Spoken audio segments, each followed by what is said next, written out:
አንዳንድ ጊዜ በህይወታችን ውስጥ ነገሮች ትርጉም የሚያጡበት ጊዜ ያለ የምንሰራውን ስራ ድሮ በነበረን ፓሽን ድሮ በነበረን ኮሚትመንት ድሮ በነበረን ፍቅር መቀጠል ሲያቅተን ይታያል። ስንሰላች የመኖር ትርጉሙ ምንድነው የሚል ሐሳብ አእምሯችንን ሲቆጣጠረው የሚሰማን ጊዜ አለ። ብዙ ነገሮች ጨልመው የሚታዩንም ጊዜ አለ። በዛን ጊዜ ምንድነው ማድረግ ያለብን ሲባል እንግዲህ እንደ አንድ ካልቸር ወይም እንደ አንድ ባህል በህይወታችን ውስጥ በተለያዩ ጊዜያቶች በሁለት ወር ሊሆን ይችላል፣ በአንድ ወር ሊሆን ይችላል፣ ኦር በየቀኑ ሊሆን ይችላል ሪኢግናይት ማድረግ ያስፈልጋል። እንግዲህ እንደገና ነገሮችን ማቀጣጠል የምንችልባቸውን ሲስተሞች መፍጠር ያስፈልጋል። ብዙ ጊዜ ልክ የመቀዛቀዝ ብዙ ነገሮች የመቀዛቀዝ አይነት ነገር ውስጥ የመዳከም አይነት ነገር ውስጥ ሊያስገቡን ይችላሉ። ስለዚህ አስበን ሪፍሬሽ የምናደርግበትን ሪኢግናይት የምናደርግበትን ነገር መፍጠር ያስፈልጋል። እንግዲህ ሪኢግናይት የምንለው ነገር እንደገና ማቀጣጠል እንደገና ነገሮችን ማነሳሳት ከሚለው ነገር ጋር ይገናኛል። እንግዲህ ሪኢግናይት ልናደርጋቸው ከሚገቡን ነገሮች ውስጥ አንዱ ፓሽናችን ነው። እንግዲህ ፓሽን ትልቅ ፓወር ነው። አንድን ነገር ለመስራት፣ አንድን ነገር ለማስቀጠል፣ አንድን ነገር ከግብ ለማድረስ ፓሽን የሚባለው ነገር ወሳኝ ነው። ብዙ ጊዜ የሚቀዛቀዘው ፓሽናችን ነው። ድሮ በጣም በትልቅ መሰጠትና በትልቅ ኮሚትመንት ስንሰራው የነበረውን ነገር በትልቅ መሰጠት ስናደርጋቸው የነበሩ ነገሮችን ወደ መተው ወደ መቀዛቀዝ እንዲሁም የነኛ ነገሮች ዓላማው ሁሉ የነኛ ነገሮች ፋይዳ ሁሉ እስከሚጠፋብን ድረስ የምንሆንባቸው ጊዜዎች አሉ። ስለዚህ ፓሽናችንን ሪኢግናይት ማድረግ ያስፈልጋል። እንግዲህ ፓሽን ያላቸውና ፓሽን የሌላቸው ሰዎች ይለያያሉ። ሰዎች እንኳን ስታወሯቸው ወይም እናንተ ስለምትሸጡት ነገር ሊሆን ይችላል፣ እናንተ ስለምትሰሩት ነገር ሊሆን ይችላል፣ እናንተ ስላላችሁ የህይወት ዓላማ ሊሆን ይችላል። በጣም በወረደ ወይም በደከመ ፓሽን ማውራትና ፓሽኔት ሆናችሁ ወይም በደንብ ተነሳስታችሁ ግላችሁ ማውራት በጣም ይለያያል ማለት ነው። እንግዲህ የጋለ ነገር ሁልጊዜ አቴንሽን የመሳብ ነገር አለው ማለት ነው። የጋሉ ነገሮችን ወይም ሆት የሆኑ ነገሮችን ሰዎች ይወዳሉ ብዙ ጊዜ ማለት ነው። ንቃትን ይወዳሉ። ስለዚህ ፓሽን የምንለው ነገር ከውስጣችን የሚነሳ ነገር ነው። በጣም በፊታችን ላይ የሚታወቅ፣ በድምጻችን ላይ የሚታወቅ፣ በምናደርጋቸው ነገሮች ላይ የሚታወቅ፣ ሌላው ሳይቀር ሰላምታ እንኳን ስንቀያየር ከሰዎች ጋራ ሰዎች ይሄ ሰውዬ ፓሽን አለው የለውም የሚለውን ነገር ማወቅ ይችላሉ። እንደዚሁ ንግግር በምናደርግበት ጊዜ ፓሽናችንን ሰዎች ማወቅ ይችላሉ። ስለዚህ አንዱ ሪኢግናይት ማድረግ ያለብን እንደገና ማቀጣጠል ያለብን ፓሽናችንን ነው። ትናንት በጀመርንበት ኢነርጂ ለመቀጠል ትናንት ስንሰራበት በነበረው ጉልበት እና መነሳሳት ለመስራት ፓሽናችንን ሪኢግናይት ማድረግ ያስፈልጋል። እንደገና ማቀጣጠል ያስፈልጋል ማለት ነው። እንግዲህ እንደገና ለማቀጣጠል ብዙ ጊዜ አይታችሁ ከሆነ ሲነድ የነበረ እሳት ወይም የሆነ ብቻ ሙቀት እየሰጠ ሊሆን ይችላል፣ ወይም የሆነ ነገሮችን ለማብሰል እየጠቀመ ያለ ነገር ሊሆን ይችላል። ልክ ወደ መክሰም ሲሄድ ሰዎች የሚያደርጉት ነገር ምንድነው? ይጨምሩበታል ማለት ነው። ወይ በነዳጅ ከሆነ የሚሰራው ያንን ነገር ነዳጅ ይጨምሩበታል። በእንጨት ከሆነ የሚሰራው እንጨት ወደዛ ነገር ውስጥ ያስገባሉ ማለት ነው። ከዛ በኋላ ያ ነገር መቀጣጠል ይጀምራል ማለት ነው። እንደገና ተመልሶ ፓወርፉል መሆን ይጀምራል። ምናልባትም የማያስፈልጉ ነገሮች በዛ አቅራቢያ መድረስ እስከማይችሉ ድረስ ለምሳሌ ዝንብ ሊሆን ይችላል፣ ኦር ሌሎች አይነት የሆኑ ኢንሴክቶች ሊሆኑ ይችላሉ። እዛ አካባቢ እስከማይደርሱ ድረስ ያ ነገር ይቀጣጠላል ማለት ነውና የተቀጣጠሉ ሰዎች በቀላሉ የሚበርዱ አይደሉም። በቀላሉ በተቃውሞ በቀላሉ በሚሰነዘርባቸው ጥላቻ፣ ትችት የሚቆሙ አይደሉም ማለት ነው። ስለዚህ በጣም አንዱ ውጫዊ ነገሮችን ለመቋቋም እንደዚሁም ደግሞ የምንሰራውን ስራ እስከ ፍጻሜ ለመስራት ከፈለግን ፓሽናችንን ሪኢግናይት ማድረግ ያስፈልጋል። እንዴት ነው ሪኢግናይት የምናደርገው ሲባል እንግዲህ አንደኛው የመጀመሪያው ነገር ፐርፐዛችን ላይ ማተኮር ነው። ዓላማችን ላይ ማተኮር። ብዙ ጊዜ ሰዎች ፓሽናቸው እንዲሞት ወይም እንዲቀዛቀዝ ከሚያደርገው ነገር ውስጥ አንዱ የተለያየ ትኩረት ውስጥ መግባት ነው።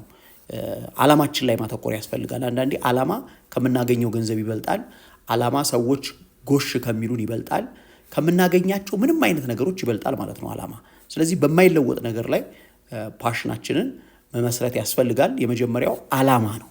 ይህንን ነገር የምሰራው ለዚህ ዓላማ ነው።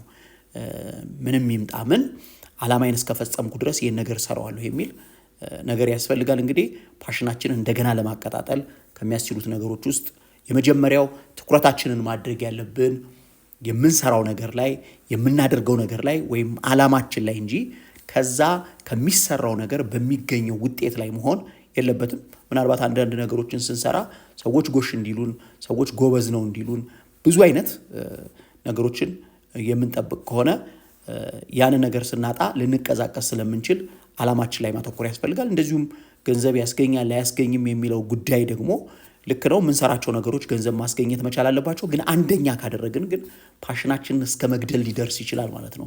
አንዳንድ ነገሮች በጣም ረጅም ጊዜ ከቆዩ በኋላ ነው ምላሽ የሚሰጡት ማለት ነው፣ ውጤት የሚሰጡት። የምንሰራቸው ብዙ ነገሮች፣ ትላልቅ ስራዎች በመጀመሪያ የፈለግነውን ገንዘብ ላይ ሰጡን ይችላሉ። በሂደት ወይም ደግሞ ከሆነ ጊዜ በኋላ ደግሞ ከምንፈልገው በላይ ገንዘብን ሊሰጡን ይችላሉ። ስለዚህ ፓሽናችንን ሪኢግናይት ለማድረግ መጀመሪያው ማተኮር ያለብን ገንዘብ ላይ አይደለም፣ የሰዎች ተቃውሞ ላይ ወይም የሰዎች ሙገሳ ላይ አይደለም፣ ፓሽናችን ላይ ማተኮር ያስፈልጋል። ሁለተኛው ፓሽናችንን ሪኢግናይት ለማድረግ ወይም መነሳሳታችንን እንደገና ለማቀጣጠል የሚያስችለን ነገር ከአመስጋኝ ሰዎች ጋር መዋል፣ አመስጋኝ መሆን የሚባለው ነገር ነው። እንግዲህ ይሄ ግራቲቲዩድ የሚባለው ነገር በጣም ወሳኝ ነገር ነው።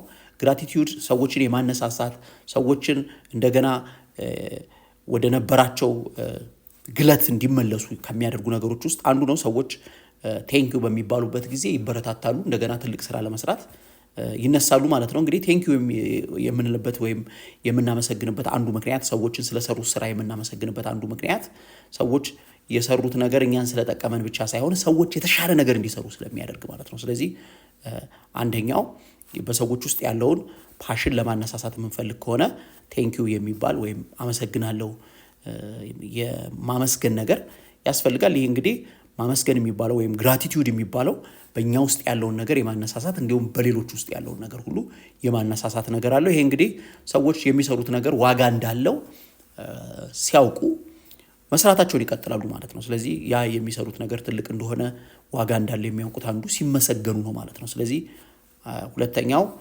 ፓሽናችንን ሪኢግናይት ለማድረግ የሚጠቅመው ነገር ግራቲቲዩድ ይባላል ወይም ማመስገን፣ እንደዚሁም ደግሞ ከሚያመሰግኑ ሰዎች ጋር መዋል የሚባለው ነው። እንግዲህ ሶስተኛው ፓሽናችንን ወይም በፊት የነበረንን ግለት ለማነሳሳት እንደገና ለማቀጣጠል የሚጠቅመው ነገር ደግሞ ራሳችንን ጊዜ ሰጥተን እረፍት ማድረግ የሚባለው ነገር ነው። እንግዲህ እረፍት በጣም ወሳኝ ነገር ነው። አንድ ጊዜ ሁለት ሰዎች ዛፍ እንዲቆርጡ ተላኩና ሁለቱም ሰዎች ያው መጥረቢያ ይሰጣቸዋል። ኦልሬዲ ዛፉን ቁረጡ ተባሉ ማለት ነው። እና ኮምፒቲሽን አይነት ነገር ነው፣ ውድድር ነው የሚመስለው።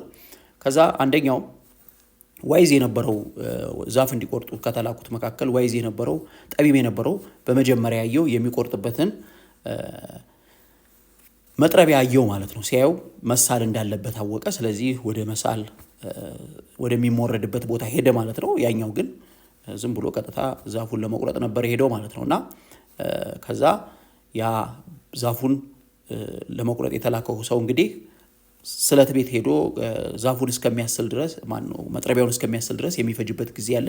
እና ያ የቀደመ መስሎት በቃ ይሄን ሰውዬ ቀድሜ መጨረሴ ነው፣ እኔ በቃ ላሸንፍ ነው ብሎ አስቦ ነበረ ማለት ነው። በኋላ ግን ያመጥቶ በአጭር ጊዜ ውስጥ በዛ ስል በሆነ መጥረቢያ ዛፉን ቆርጦ ቀደመው ማለት ነው። አንዳንድ ጊዜ ነገሮችን ዝም ብለን ስለሰራን አይደለም ስኬታማ የምንሆነው። ሪፍሬሽ ማድረግ፣ ሪሻርፕ ማድረግ፣ ሻርፕን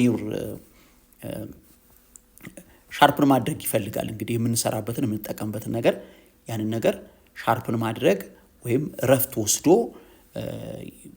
መምጣት ያስፈልጋል ማለት ነው። ብዙ ጊዜ እረፍት ወስደን ስንመጣ ኢነርጂያችን ፊል አድርገን ነው የምንመጣው ማለት ነው። ጉልበት ተሞልተን ነው የምንመጣው። ስለዚህ ፓሽናችንን ሪኢግናይት ለማድረግ 3 ነገሮች ነው ያየነው። የመጀመሪያው ነገር ፐርፐዝ ላይ ማተኮር፣ ሁለተኛው ማመስገንና ከሚያመሰግኑ ሰዎች ጋር መዋል፣ ሶስተኛው ደግሞ ሪፍሬሽ ማድረግ እረፍት የምናደርግበት ጊዜ ያስፈልገናል የሚል ሀሳብ ነው ያለን። ስለምትከታተሉ እናመሰግናለን። መልካም ጊዜ ይሁንላችሁ።